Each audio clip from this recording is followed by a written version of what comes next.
Hello and very good morning student. आज की class में हम लोग बात करने वाले हैं एक बहुत ही सिंपल से कॉन्सेप्ट पे। ये कॉन्सेप्ट आई होप आप सबको पता होगा कि area bounded by the curve and X axis is represented by definite integration. But आपने कभी सोचा है कि ऐसा क्यों होता है? एग्जैक्टली कुछ स्टूडेंट ने मेरे मुझसे पूछा और कुछ बुक्स में इसके जवाब है भी नहीं। तो चलिए आज हम ये देखेंगे कि क्यों जो एरिया है वो रिप्रेजेंट होता है डेफिनेट इंटीग्रेशन से। तो चलिए स्टार्ट करते हैं। इस चैनल को सब्सक्राइब कीजिए और बेल आइकन को प्रेस कीजिए जी मैथमेटिक्स से रिलेटेड वीडियो देखने के लिए। तो दोस्तों यहाँ से शुरू करते हैं। देखिए हम ये एक मैंने कर्व ले लिया है y equal to F X, correct. और ये दो हमने ऑर्डिनेट ले लिए x equal to A and x equal to B, और ये ले लिया हमने x एक्सिस। और ये जो एरिया है ये मुझे कैलकुलेट करना है और मुझे ये बताना है कि एरिया किसके बराबर होगा, that is equal to integration of this function from A to B, right. तो देखिए दोस्तों कैसे बात शुरू करते हैं। तो मान लो ये एक्स एक्सिस है, करेक्ट, और ये है अपना एक कर्व, और ये ए से पहले कोई भी एक फिक्स पॉइंट हम ले लेते हैं कि यहाँ पे एक्स का वैल्यू है मान लो टी, ओके। और ये ऑर्डिनेट है जहाँ पे एक्स का वैल्यू एक्स है।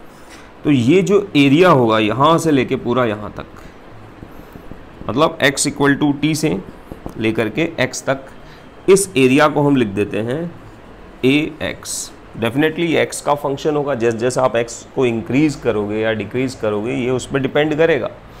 तो a stand for area and area is the function of x, okay. अब ये फंक्शन हम कैलकुलेट करने की कोशिश करेंगे और फिर जाहिर सी बात है जब ये कैलकुलेट हो जाएगा तो a और b पे इसकी वैल्यू निकाल के हम ये एरिया फाइंड आउट कर सकते हैं। तो जब मैं लिख रहा हूँ दोस्तों ए एक्स, तो इसका क्या मतलब है, that is area bounded bye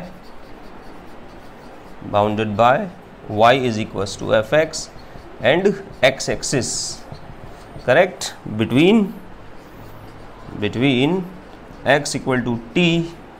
और आप चाहो तो कोई x नॉट लिख लेते हैं ना, अच्छा लगेगा टी के बजाय। तो x नॉट कोई भी कांस्टेंट जगह है वहाँ से स्टार्ट कर रहे हैं, between x equal to x not and x, okay. I hope समझ में आ रही है बात यहाँ तक। अब देखिए, तो ये आपने देखा ax है ये वाला एरिया। जैसे मान लो मैं लिखता हूँ a2, तो उसका मतलब क्या होगा, x नॉट से लेके x इक्वल टू 2 के बीच में जो भी एरिया आएगा। अब दोस्तों यहाँ पे हम थोड़ा सा एक स्लाइड चेंज कर देते हैं। x से डेल्टा x डिस्टेंस आगे एक बहुत ही छोटी सी वैल्यू लेते हैं और इससे आगे चल रहे हैं अगर हम, और यहाँ एक लाइन खींचें, तो ये जो लाइन होगी यहाँ पे x का वैल्यू क्या हो जाएगा, x plus delta x, correct. तो आप बता सकते हैं कि जब मैं लिखूँगा a x plus delta x, तो वो कौन सा एरिया होगा, that is area bounded by this curve, right, x axis, right, and this line and this line. क्योंकि अब हम x का value x plus delta x तक ले रहे हैं, तो पूरा यहाँ से यहाँ तक का एरिया। चलिए हम इसको कुछ नाम दे देते हैं। इसको मैं नाम दे देता हूँ पी क्यू, राइट, ये आर एस दे देते हैं इसको नाम, और इसको नाम दे देते हैं टी यू। तो ये जो ए एक्स है ये कौन सा एरिया है डायग्राम में, that is area bounded by P Q S R P. वापस से ये जो क्लोज्ड कर्व से बाउंडेड एरिया है वो है ये। यहाँ पर ये जो पी एस, सॉरी, ये जो क्यू एस है साइड, ये कर्व है, स्ट्रेट लाइन नहीं है, ओके। सिमिलरली ये ए एक्स प्लस डेल्टा एक्स देखो कौन सा एरिया है, that is area bounded by P Q U T and वापस से पी। यहाँ क्यू यू जो है वो कर्व है, ओके। तो ये दोनों एरिया आपको नज़र आ रहे हैं भाई। अच्छा देखिए, अगर मैं ए एक्स प्लस डेल्टा एक्स में से सब्ट्रैक्ट कर दूं ए एक्स, तो क्या आएगा, तो ये कौन सा एरिया हो गया, ये वाला एरिया हो गया। This is the area of shaded reason, right, that is area of shaded reason, correct दोस्तों। चले हम आगे, चलिए देखिए। अच्छा देखिए ये डिस्टेंस कितनी है भाई, ये हाइट कितनी है, ये जो पॉइंट है एस, इसका एक्स कोऑर्डिनेट अगर हम एक्स मान लेते हैं तो ये y equal to F X पे है, तो इसका y कोऑर्डिनेट हो जाएगा f ऑफ x, राइट। यानी दोस्तों ये हाइट हो गई fx और ये डिस्टेंस है डेल्टा x। तो अगर मैं इनको मल्टीप्लाई करूँ तो हमें इस रेक्टेंगल का एरिया मिलेगा, करेक्ट। तो अगर हम मल्टीप्लाई करें fx को डेल्टा x से तो ये किसके बराबर आएगा, area of rectangle, area of rectangle. इसको भी कुछ नाम दे देते हैं हम, ये पॉइंट तो u है तो एस टी यू, इसको नाम दे देते हैं भैया v। तो कौन सा रेक्टेंगल हो गया ये, आर एस वी टी। देखिए इस डायग्राम को ध्यान से देखिए, आर एस वी टी और ये शेडेड रीजन क्या बराबर है, तो आंसर है जी बिल्कुल नहीं है ना। देखो ये डिफरेंस है। तो अभी आप देख सकते हैं कि here are S V T जो एरिया है that is greater than to this area, area of shaded region, और you can say A x plus delta x minus A x, सही है। और इसकी भी वैल्यू डाल देते हैं, that is f x into delta x. तो ये इससे बड़ा आपको नज़र आ रहा है। अब यहाँ देखो, अगर मैं ये डिफरेंस बहुत कम लेता हूँ, सोच के देखिए, अगर मैं इसको यहाँ के बजाय यहाँ लेता तो आर एस वी टी जो बनता, जो रेक्टेंगल बनता, और जो ये जो स्ट्रिप का एरिया है उसमें डिफरेंस कम हो जाता कि ज़्यादा हो जाता। तो आप देख सकते हैं जैसे जैसे आप इस डिफरेंस को कम करोगे बच्चों, ये जो डिफरेंस है, ये ब्लैंक जो आपको यहाँ दिख रहा है ना, यही तो डिफरेंस है इसमें, ये कम होता जाएगा। अब यहाँ हम काम में लेते हैं कॉन्सेप्ट ऑफ लिमिट, कि अगर मैं दोनों साइड अप्लाई कर दूँ, apply limit delta X tends to zero, कि ये जो डिफरेंस है डेल्टा एक्स, इसको बहुत शॉर्ट अगर हम ले लेते हैं, इतना short, it is tending to zero, तो ऐसे में क्या हो जाएगा, ऐसे में ये जो डिफरेंस है इनके बीच का ये ख़त्म हो जाएगा, राइट।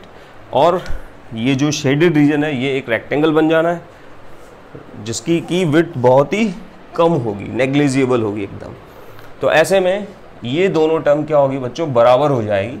यानी कि limit delta X tends to zero, F X delta X must be equal to limit delta X tends to zero A x plus delta x minus A X. I hope यहाँ तक समझ में आ रहा है बात।